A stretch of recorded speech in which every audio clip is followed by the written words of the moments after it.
सूअर, मवेशियों और मुर्गी की चर्बी को हवाई जहाज़ों के लिए ग्रीन ईंधन के तौर पर इस्तेमाल किया जा रहा है।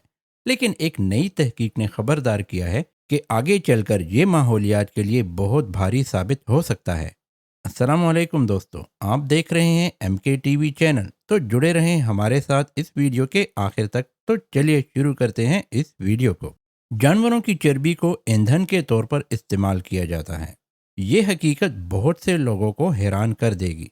जानवरों की चर्बी को बेकार समझा जाता है, इसलिए हवाई जहाज के ईंधन में इसका इस्तेमाल कम कार्बन फुटप्रिंट की वजह से भी साजगार समझा जाता है। एक अंदाजे के मुताबिक ईंधन बनाने के लिए जानवरों की चर्बी की मांग में 2030 तक 3 गुना इजाफा मुतवक्के है और इसका बड़ा हिस्सा एयरलाइंस में इस्तेमाल होगा। लेकिन माहिरीन को खदशा है कि इससे जानवरों की चर्बी की सप्लाई कम हो जाएगी और पाम ऑयल पर दूसरी सनतों पर इन्हिसार बढ़ेगा, जो कार्बन के अखराज के बड़े जराए में से एक है। दूसरी जानब एयरलाइंस पर कार्बन के अखराज को कम करने के लिए भी ज़बरदस्त दबाव है, क्योंकि वो बड़े पैमाने पर फॉसिल फ्यूल का इस्तेमाल करती हैं। फ़ज़ाई कंपनियों के मुतालबात को पूरा करने के लिए रोज़ाना इतने जानवर ज़िबा नहीं किए जा रहे हैं।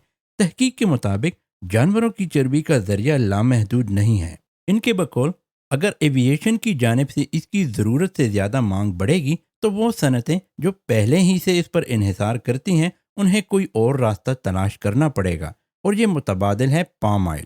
इस तरह हवाबाजी की सनत पाम ऑयल के इस्तेमाल में इजाफी की बिलवास्ता ज़िम्मेदार होगी। कार्बन के बढ़ते हुए अखराज का ताल्लुक पाम ऑयल के ज़रूरत से ज़्यादा इस्तेमाल से है, क्योंकि बड़ी मिकदार में कार्बन जमा करने वाले जंगलात नए बागात के लिए साफ़ कर दिए जाते हैं। जानवरों की चर्बी को ईंधन के तौर पर इस्तेमाल किया जाता है। ये हकीकत बहुत से लोगों को हैरान कर देगी। सदियों से इस तरह की चर्बी का इस्तेमाल मोमबत्तियाँ, साबुन और कॉस्मेटिक्स बनाने के लिए किया जा रहा है। अगरचे जानवरों की मसनूआत या कुकिंग ऑयल से 20 साल से बायोडीजल बनाया जा रहा है और बरतानिया में इसका रिवाज बढ़ गया है। एक नई तहकीक के मुताबिक 2006 से यूरोप भर में जानवरों की चर्बी से ईंधन की पैदावार में कई गुना इजाफा हुआ है। इसका एक बड़ा हिस्सा ट्रकों और कारों में बायोडीजल के तौर पर इस्तेमाल होता है, जिसकी एक पायदार ईंधन के तौर पर दर्जाबंदी की जाती है, और ज़ाब्तों के मुताबिक इसमें कार्बन के फुटप्रिंट बहुत कम है।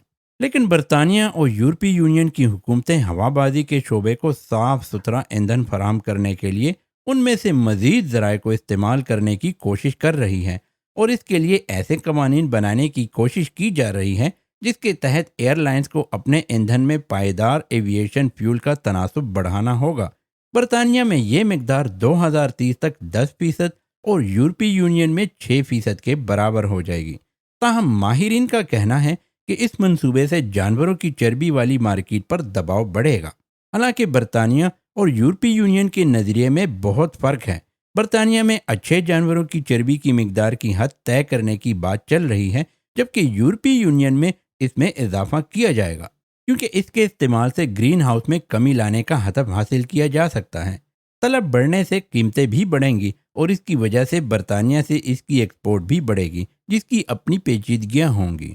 एक जहाज़ का ईंधन टैंक भरने के लिए कितने सूअरों को मारना होगा? पेरिस से न्यूयॉर्क जाने के लिए एक जहाज़ को 8,800 खंजीरों की चर्बी के बराबर ईंधन की ज़रूरत होती है, क्योंकि बरतानिया जानवरों की मसनूआत और हवाबाजी के ईंधन में इस्तेमाल होने वाले खाना पकाने के तेल की मिकदार को महदूद करने वाला है। इसलिए इस ईंधन में जानवरों की चर्बी कम होगी। यूरोपीय यूनियन में एयरलाइंस को 2030 तक 6% साफ या सब्ज ईंधन इस्तेमाल करने की ज़रूरत होगी, जिसमें से 1.2% मट्टी का तेल होगा। फर्ज करें कि पूरी बकिया 4.8% जानवरों की चर्बी से आता है, तो हर ट्रांस अटलांटिक परवाज के लिए 400 खंजीरों की चर्बी की ज़रूरत होगी।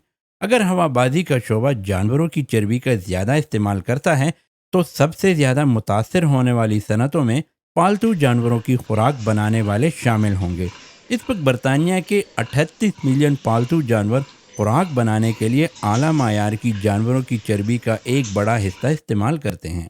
ये हमारे लिए वाकई एक अहम खाम माल है और उनका मुतबादिल तलाश करना मुश्किल है, और पहले ही बहुत पायदार तरीके से इस्तेमाल हो रहे हैं। इनके मुताबिक इस खाम माल को बायोफ्यूल के लिए इस्तेमाल करने से मज़ीद मसाइल पैदा होंगे।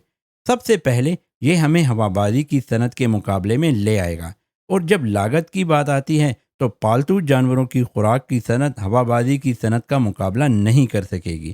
یورپی یونین اس سمت میں مزید آگے بڑھ گئی ہے، لیکن برطانیہ ہوا بازی کے ایندھن میں جانوروں کی چربی کا تناسب طے کرنے پر غور کر رہا ہے۔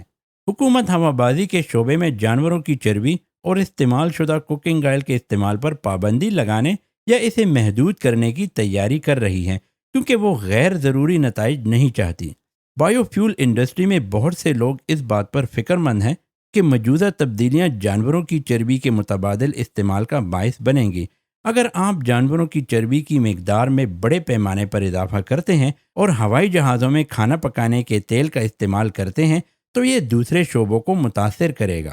اگر آپ ہوا بازی کے شعبے کو پائیدار رکھنا چاہتے ہیں تو آپ کو تیزی سے کام کرنا پڑے گا، لیکن اس بارے میں فیصلہ حکومت کو خود کرنا ہوگا۔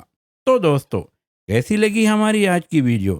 ایسی ہی شاندار ویڈیوز کو دیکھنے کے لیے سبسکرائب کر لیں ایم کے ٹی وی چینل کو۔ تو ملتے ہیں اگلی شاندار ویڈیو میں، تب تک کے لیے اللہ حافظ۔